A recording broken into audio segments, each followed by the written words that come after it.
كفاني علم ربي من سؤال. السلام عليكم ورحمة الله. بسم الله والحمد لله والصلاة والسلام على رسول الله وعلى آله وصحبه أجمعين أما بعد. വീടുകളിൽ ജിന്നുകളുടെ സാന്നിധ്യം കൊണ്ടുണ്ടാകുന്ന അനുഭവങ്ങൾ, അതിന് വളരെ പ്രധാനപ്പെട്ട മറ്റൊരു അനുഭവത്തിലേക്ക് നിങ്ങളുടെ ശ്രദ്ധ ക്ഷണിക്കുകയാണ്. ജിന്നുകളുടെ സാന്നിധ്യമുള്ള വീടുകളിൽ രോഗങ്ങൾ വിട്ടുമാറാറില്ല. നാം ഇതുവരെ പറഞ്ഞ അനുഭവങ്ങൾ എല്ലാം ഒരു വീട്ടിലുണ്ടാവണമെന്നില്ല, ചില അനുഭവങ്ങൾ ഉണ്ടാകാം എന്നാണ് ഈ പറഞ്ഞതിൻ്റെയൊക്കെ ഒരു ചുരുക്കം, നോർമൽ മനസ്സിലാക്കേണ്ട വിഷയം.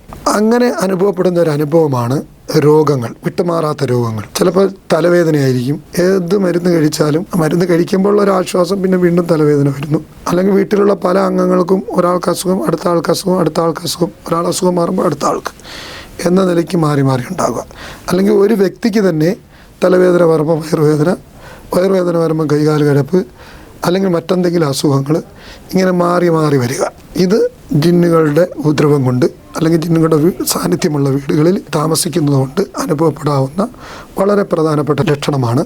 അത്തരം ലക്ഷണങ്ങളുമായി കൂട്ടി വായിക്കപ്പെടാവുന്ന മറ്റൊരു ലക്ഷണമാണ് വീടുകളിൽ ജോലി ചെയ്യാനുള്ള മടി. മുറ്റം തൂക്കാൻ കഴിയില്ല, വീടുകൾ വൃത്തിയാക്കിയിടാൻ ഉള്ള മാനസികാവസ്ഥ ഉണ്ടാവുകയില്ല.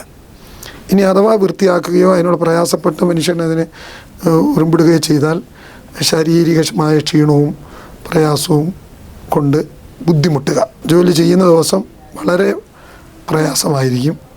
അപ്പം വിട്ടുമാറാൻ പറ്റാത്ത നടുവേദന, കൈകാല് കിടപ്പ്, അങ്ങനെ ക്ഷീണിതനായി പോവുക. ഇതും വീടുകളിൽ ജിന്നുകളുടെ സാന്നിധ്യമുണ്ടെങ്കിൽ അനുഭവപ്പെടുന്ന, നോട്ട് ചെയ്യേണ്ട ലക്ഷണങ്ങളിൽ പ്രധാനമാണ്. വീണ്ടും നമുക്ക് കാര്യങ്ങൾ മനസ്സിലാക്കാം. അസ്സലാമു അലൈക്കും വറഹ്മത്തുള്ളാഹി. علم ربي من سؤال.